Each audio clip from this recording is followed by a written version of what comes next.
Well, we were approached and asked if we could attend the trip to Ukraine and France. It was a little bit last minute, so we had to kind of make our decisions up quickly, but realized that it was an opportunity that was going to happen only once in a lifetime type experience, so we had to jump at it. You know, sitting here a day after being back, it really was a trip of a lifetime, an experience of a lifetime. We showed up to Ottawa, met up with everybody else that was on the trip, Dallas Smith and his band, other players from the CFL. John Sheehan, yeah, it was fantastic. Yeah, it was a solid group of dudes. Everyone kind of meshed, got along. 6 months of the year, you're trying to beat them up as much as you can, but it was a good opportunity to kind of see what the dudes were like underneath the helmets. What was it like when you stepped out the plane to Ukraine?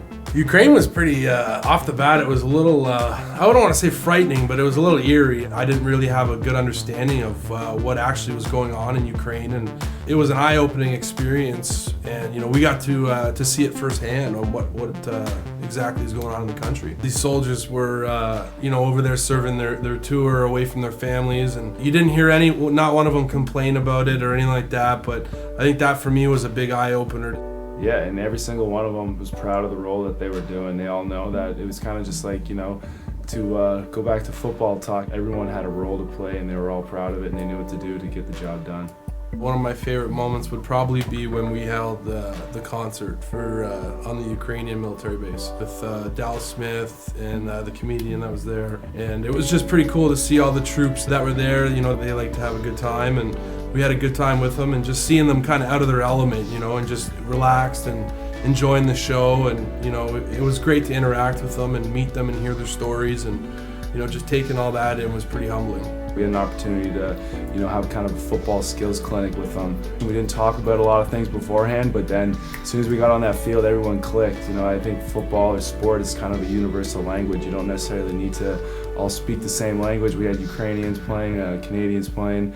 Not everyone was the best athlete, but everybody had fun, and that was what it was all about. It was pretty chilly when we were in Ukraine, probably about 9 degrees and rainy, and we arrive in France and it's 25 degrees, sunny, beautiful. You could definitely tell that we were Canadians because it was 22 degrees and everybody else was wearing winter jackets, but we were down to our shorts and t-shirts. It was crazy stepping off the plane in France, and just two different countries. Like, you didn't have that eerie feeling deboarding the plane at all. We visited some churches, we visited Chateau d'If.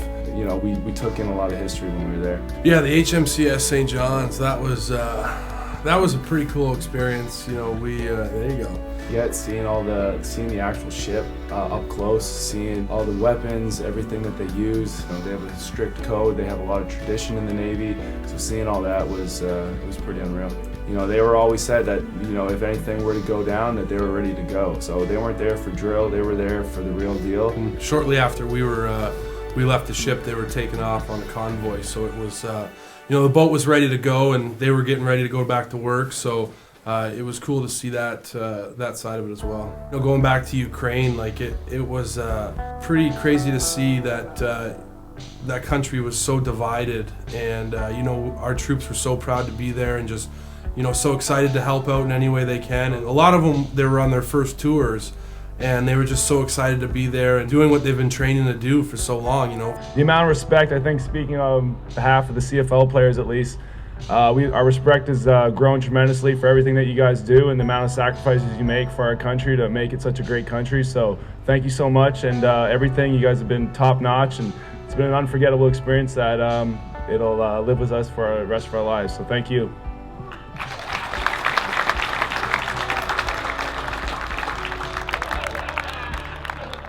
I had a grandfather who served in the World War II, but actually going out there, being in the country, being in the actual places and talking to them firsthand is a different experience that, again, without the opportunity that we had, I don't think we would ever be able to experience it in our lifetime. It's something that we'll be able to take what we were there and bring it back home and share with our families, share with the fans of Hamilton, the fans of the CFL, and just let them know that we're in good hands all across the world.